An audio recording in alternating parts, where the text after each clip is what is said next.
Hello students, कैसे हैं आप लोग। मैं हूं आपका इंस्ट्रक्टर प्रदीप कुशवाहा। सैनिक आईटीआई यूट्यूब चैनल में आप सभी का स्वागत है।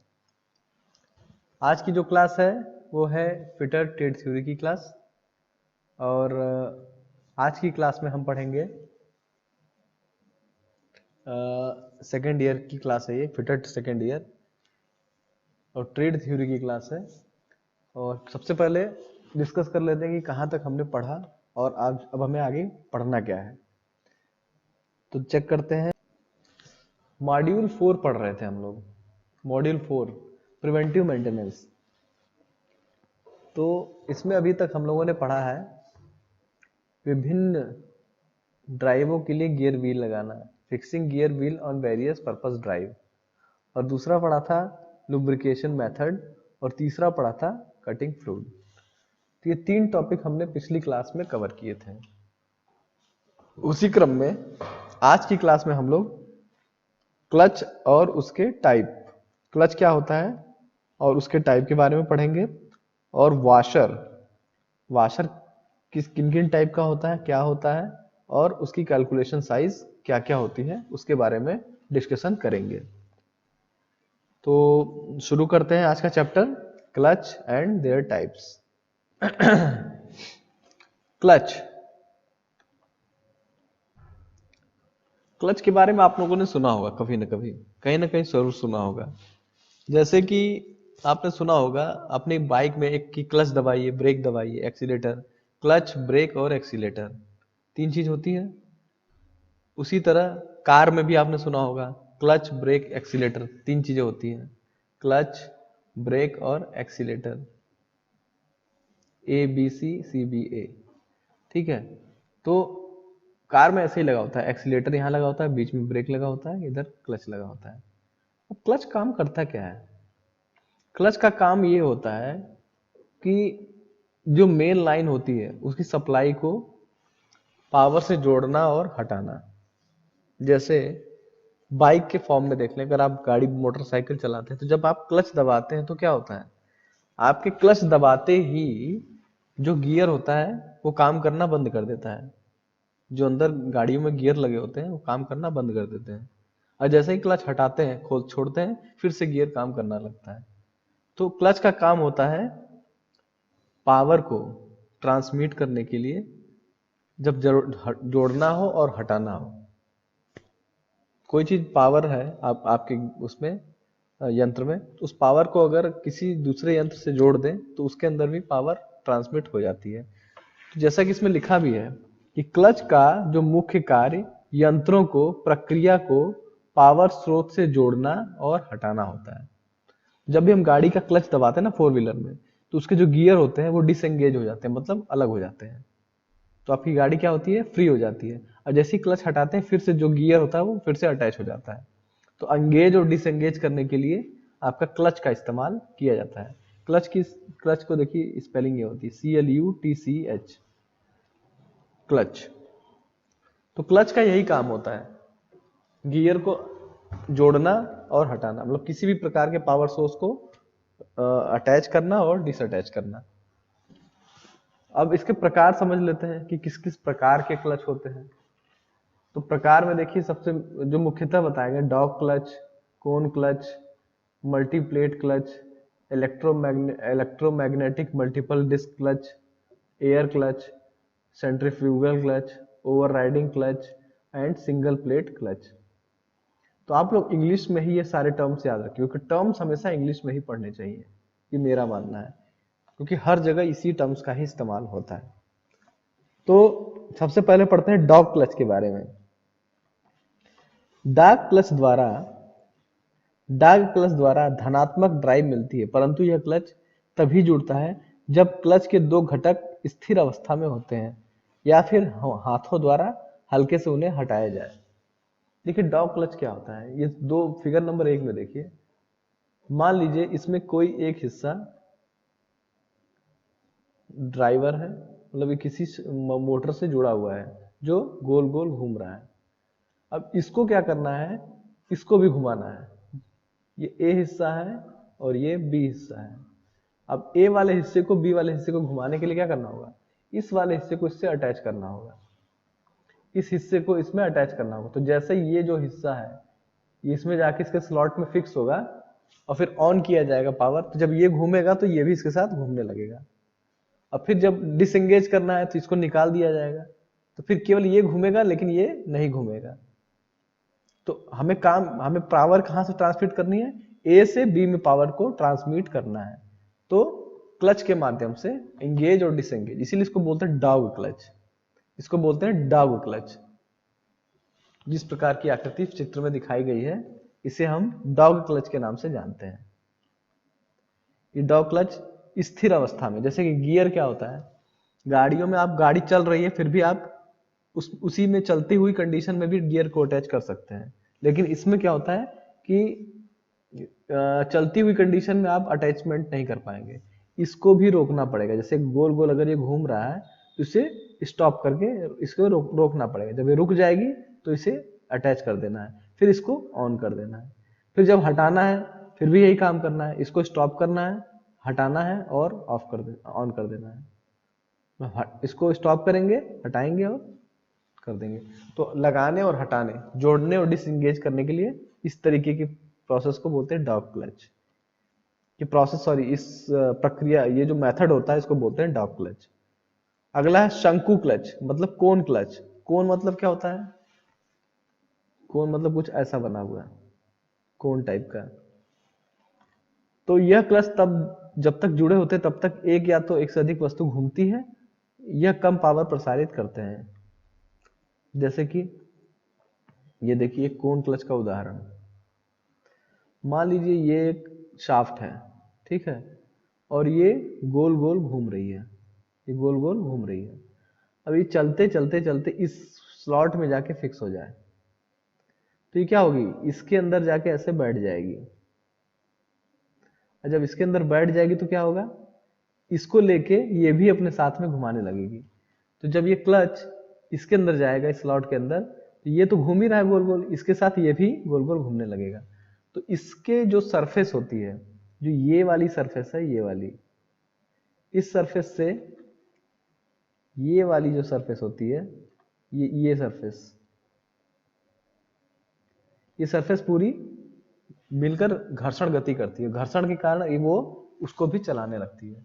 लेकिन इसका उपयोग जो होता है वो बहुत ही मतलब कि इसका उपयोग हल्के लोडों के लिए किया जाता है, हैवी लोड के लिए नहीं किया जाता, क्योंकि ये पॉजिटिव ड्राइव नहीं दे पाती है, क्योंकि इसमें फिसलता भी है, स्लिपेज भी होती है, इसलिए इसको पॉजिटिव ड्राइव नहीं बोलते। तो ये धनात्मक ड्राइव जिसको बोलते हैं रिजिड ड्राइव नहीं होता है, इसलिए इसकी जो एफिशिएंसी होती है वो कम होती है। अगला है आपका मल्टीप्लेट क्लच। मल्टीप्लेट क्लच क्या होता है, इसका प्रयोग मशीन टूलों को संचार गियर बॉक्सों को ड्राइविंग मोटर में जोड़ने के लिए किया जाता है। यह सघन संक्रिया में सरल व अत्यधिक शक्तिशाली रहता है। क्लचों में ब्रेकों का प्रयोग किया जाता है जिससे कि प्रसारित गियर बॉक्स में शीघ्रता से स्टेस अवस्था में लाए जा सके जब क्लच को अलग कर दिया जाता है। देखिए इसमें क्या होता है, फिगर नंबर 3 में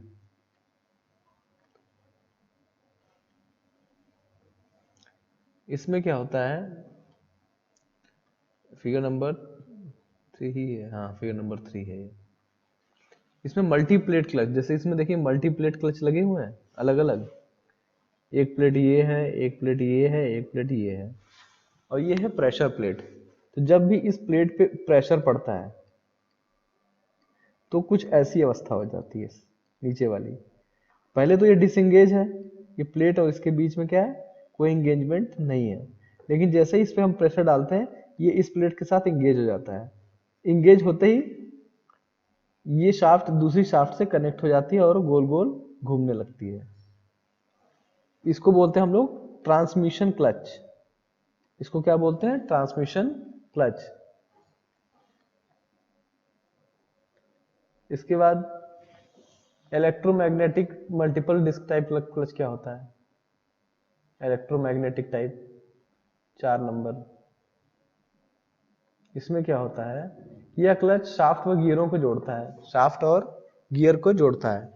यह दूरी से केवल द्वारा ऑपरेटर किया जाता है। यह डायरेक्ट डीसी करंट दिया जाए तो यह चुंबकीय फाइल पर चुंबकीय क्षेत्र उत्पन्न करता है और डिस्क से निकलता है और आर्मेचर डिस्क की ओर खींचता है और फिर पकड़ता है।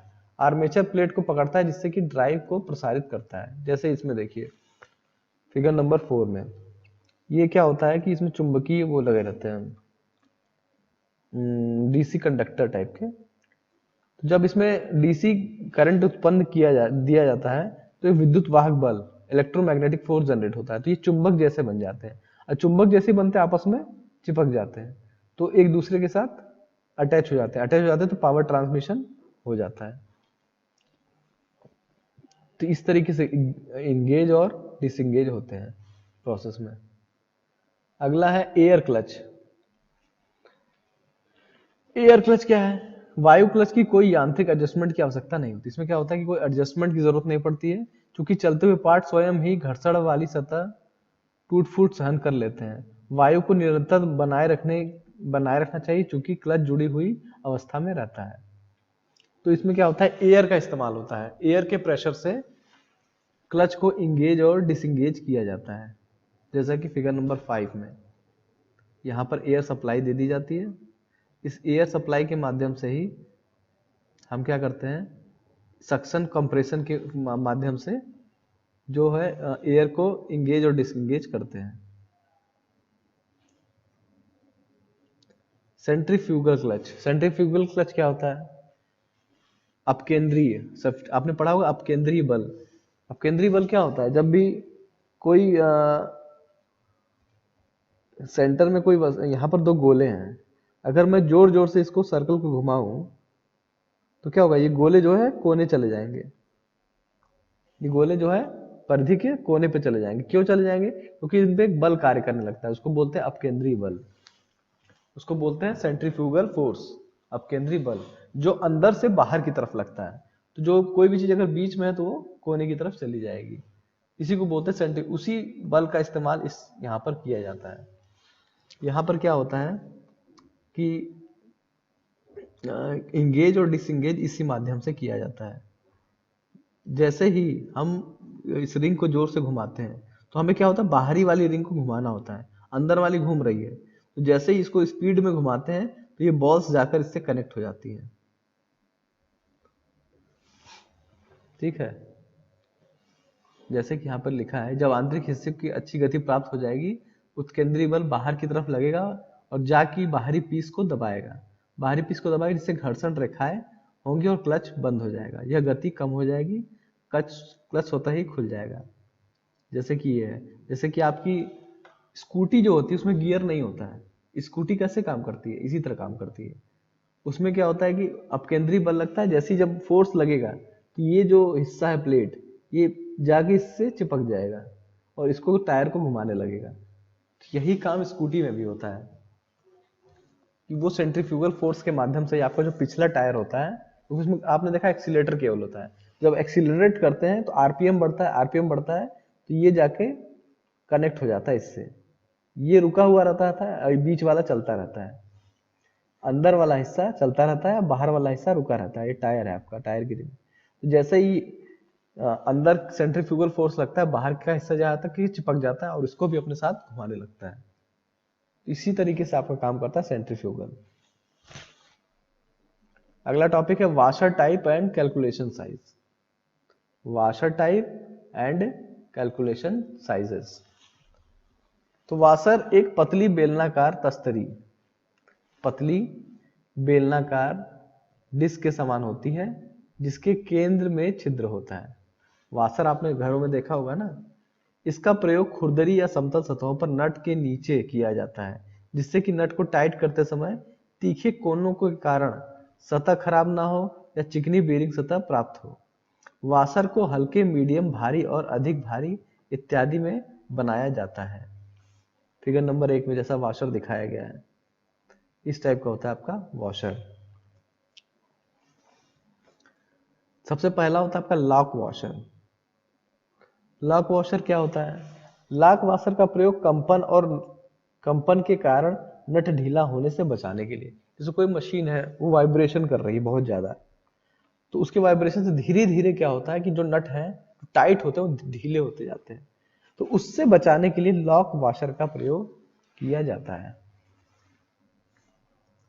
स्प्लिट रिंग लॉक वॉशर को अधिकतर लॉक वॉशरों में बदल देता है, जो सर्किट अनुप्रयोगों के लिए डिजाइन किया गया है। इसे बोलते हैं लॉक वॉशर। उसको टाइट कर दिया, ये क्या होता है, ये ढीला नहीं पड़ता है, जिस अवस्था में है उसी अवस्था में बना रहता है। अगला है टूथ टाइप लॉक वॉशर। इन वॉशरों में कटे हुए दांतों को मोड़ दिया जाता है और इन वॉशरों को नट और असेंबली में उपयोग होने वाली सतहों में मध्य घर्षण पैदा होता है, जिससे कि नट ढीला नहीं हो पाता। इसमें क्या होता है, दांतों को मोड़ दिया जाता है, जो दांतें होते हैं उसको मोड़ दिया जाता है, तो वॉशर क्या होता है, नट की असेंबली में उपयोग में आते हैं। एक्सटर्नल टाइप, इसका प्रयोग आवश्यकता पड़ने पर किया जाता है, क्योंकि ये अत्यधिक प्रतिरोध पैदा करते हैं, इसीलिए इनको बोलते हैं एक्सटर्नल टाइप। और इसके बाद है अगला आपका इंटरनल टाइप। देखिए एक्सटर्नल ये है बाहरी, और इंटरनल ये है जिसमें अंदर की तरफ से कटा हुआ वॉशर। इनका प्रयोग छोटे हेड स्क्रू में किया जाता है और यहाँ पर दांतों को घुमाने की आवश्यकता पड़ती है। इंटरनल और एक्सटर्नल टाइप जैसे ये और ये दोनों हो गए। इनका प्रयोग तब होता है जब लगे हुए होल्स अपनी साइज से बड़ी या साइज के होते हैं, ओवर साइज हो या फिर साइज के हो, तो ऐसी जगहों पर इसका इस्तेमाल करते हैं।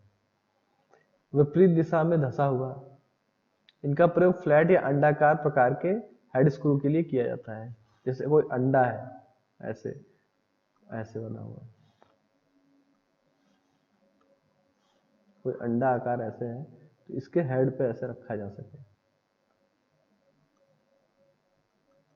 इसीलिए इसको बोलते हैं धंसा हुआ काउंटर संक हेड स्क्रू। वाशर का कैलकुलेशन कैसे करते हैं, मान लो ये वाशर है, यहाँ पे ये इंटरनल डाया है जो स्मॉल डी से दर्शाया गया है, ये बाहरी डाया है जो कैपिटल डी से, डी और D. Specification bearing load newton पर mm square. P equal to क्या होगा, P equal to pressure 4WT upon pi D square minus D square, जहां पर D क्या है, बाहरी व्यास है, और छोटा d क्या है, आंतरिक व्यास है। सेडलिंग speed rotation, sliding speed rotation metre पर सेकेंड कितना होगा, तो वो v से निकालेंगे पाई डी एन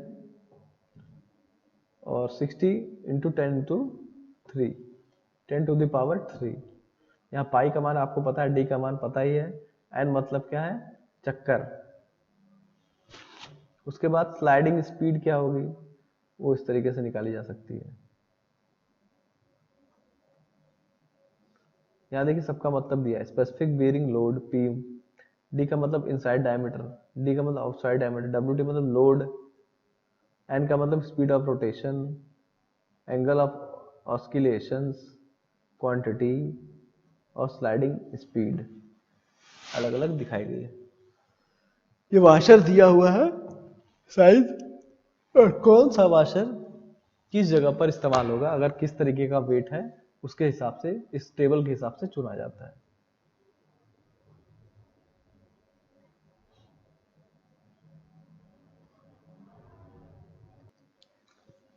अगला है आपका chain and wire rope for proper transmission, power transmission.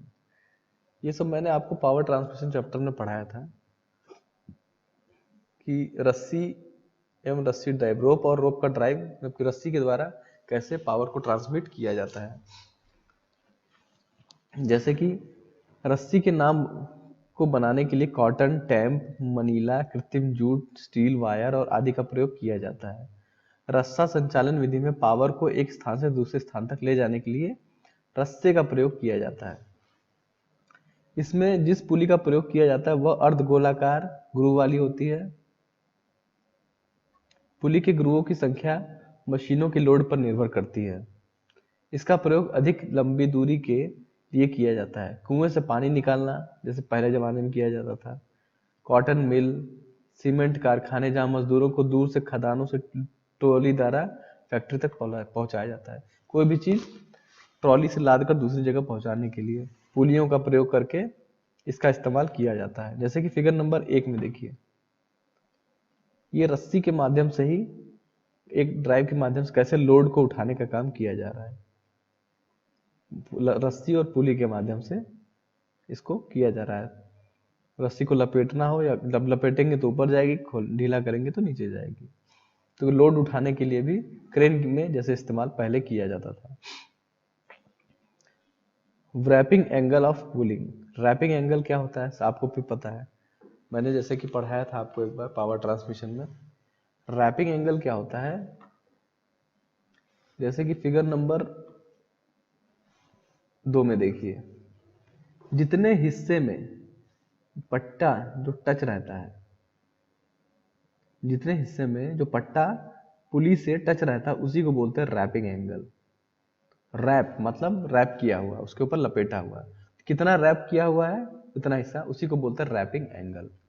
तो रैपिंग एंगल कम होता है जब ये वाला हिस्सा, तो लोड कम होता है। जब इसको बढ़ाते हैं तो लोड बढ़ जाता है। तो रैपिंग एंगल बढ़ाने के लिए हमें क्या क्या करना पड़ता है, वो फिगर नंबर 3 में देखिए। जैसे रैपिंग एंगल यहाँ पर बढ़ गया, अब ये यहाँ से लेके यहाँ तक पूरा है टच। ये कैसे बढ़ाया जाता है, इसके लिए प्रयोग किया जाता है जॉकी पुली, जिसको जॉकी पुली बोलते हैं, आइडलर पुली भी बोलते हैं। इसमें किया क्या जाता है, जैसे पट्टा ये ऊपर की तरफ अगर चल रहा है, इसको नीचे दबा दिया जाता है। तो दबाने के लिए एक अलग पुली का इस्तेमाल यहाँ पर किया जाता है, जिसको जॉकी पुली बोलते हैं। जैसे इसको दबाते हैं नीचे की तरफ, तो ये जो हिस्सा ऐसे रहता है वो ऐसे बन जाता है, तो रैपिंग एंगल बढ़ जाता है। इससे क्या होता है कि लोड लेने की क्षमता भी पट्टे की, मशीन की बढ़ जाती है। इंक्रीज द रैपिंग एंगल, किसके द्वारा, जॉकी पुली के द्वारा। एग्जाम में बहुत पूछा जाता है, मोस्ट इंपॉर्टेंट क्वेश्चन है ये अक्सर एग्जाम में पूछा जाता है। जॉकी पुली का काम क्या होता है, रैपिंग एंगल को बढ़ाना। इसके बाद है चैन एंड स्प्रॉकेट। चैन पावर को ट्रांसमिट करने के लिए बेल्ट ड्राइव की तरह चैन ड्राइव का भी प्रयोग किया था। साइकिल में जैसे आप देखते हैं, चैन के माध्यम से 2 पहिए लगे होते हैं साइकिल में, एक इधर एक इधर, और यहाँ पर एक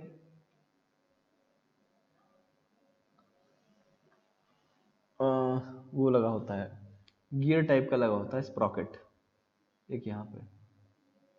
इसी पे जब आप यहाँ पैडल मारते हैं, तो इस पैडल को जब मारते हैं तो इससे क्या होता है, पावर यहाँ पे ट्रांसमिट होती है और पीछे वाला पहिया चलने लगता है। जब पीछे वाला पहिया चलता है तो आगे वाला भी पहिया अपने आप चलने लगता है। तो चैन ड्राइव की सहायता से पावर का ट्रांसमिशन होता है। सेम यही काम मोटरसाइकिल में होता है, इंजन के द्वारा इसको घुमाया जाता है जिससे पीछे वाला पहिया घूमने लगता है। पावर ट्रांसमिशन किसके द्वारा हो रहा है, इस चैन के द्वारा हो रहा है। जो चैन के माध्यम से पावर का ट्रांसमिशन हो रहा है, एक माध्यम से दूसरे माध्यम पे, ड्राइवर से ड्रिवन ड्राइव पर। इस ड्राइव का उपयोग करके स्प्रॉकेट यूनियन तथा स्प्रॉकेट व्हील के सहयोग में होता है। इसको बोलते हैं स्प्रॉकेट व्हील, ठीक है। इसमें 2 शाफ्टों के मध्य का अंतराल चैन की पिच से 40 गुना होना चाहिए। इनके दोनों के बीच का अंतराल चैन की जो पिच होती है उसका 40 गुना होना चाहिए।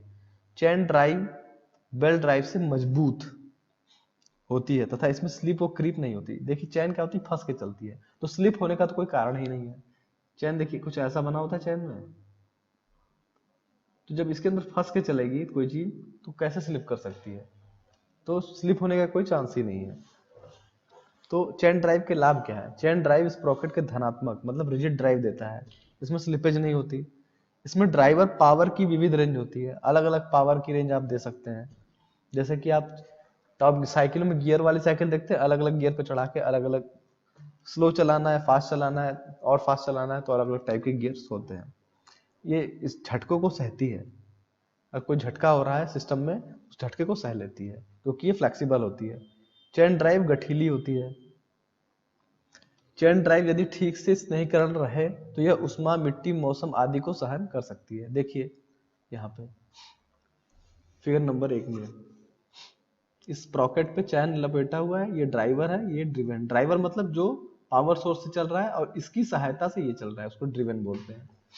रैपिंग एंगल को बढ़ाने के लिए क्या किया गया, स्प्रॉकेट, जॉकी स्प्रॉकेट लगा, जैसे जॉकी पुली उसमें लगाई थी, इसमें जॉकी स्प्रॉकेट लगा दिया जाता है। ये क्या करता है, तनाव को मेंटेन करके रखता है इन दोनों के बीच में, ठीक है। इसके बाद चैनों के प्रकार थोड़े पढ़ लेते हैं। चैन कितने कितने प्रकार के होते हैं। देखिए, जो मेन जो आपका चैन होता है, कई प्रकार की चैन उपलब्ध होते हैं, या दो प्रकार की चैन प्रयोग में लाई जाती है सबसे ज्यादा। एक आपकी रोलर चैन होती है, एक टूथ चैन होती है। रोलर चैन कैसी होती है, इस प्रकार के चैन रोलर कनेक्टिंग लिंक के माध्यम से जुड़े रहते हैं। जैसे जो आपकी साइकिल में लगे रहते हैं ना, वो कौन से चैन होते हैं, रोलर चैन। उसमें अलग अलग पार्ट्स होते हैं, इन सबको जोड़कर अलग अलग ये रोलर्स लगे होते हैं, बुश लगा होता है, इनर प्लेट होती है, बेरिंग पिंस होती है, आउटर प्लेट होता है। इनको जोड़ के एक कंप्लीट एक साइकिल बनता है। फिर इसको इसी तरह कई सारे चैन्स को जोड़ के, चैन का मतलब क्या होता है, कड़ी, तो कई कड़ियों को जोड़ के एक पूरी कंप्लीट चैन बनाई जाती है, इसको बोलते हैं रोलर चैन। टूथ चैन क्या होती है, इन चैनों का प्रयोग शांत व समान ड्राइव के लिए किया जाता है। इस प्रकार की चैन टूथ लिंक की पंक्तियां बुश के द्वारा जुड़ी रहती हैं, इनमें बुश के द्वारा ये जुड़ी रहती हैं। ये देखिए इस प्रकार से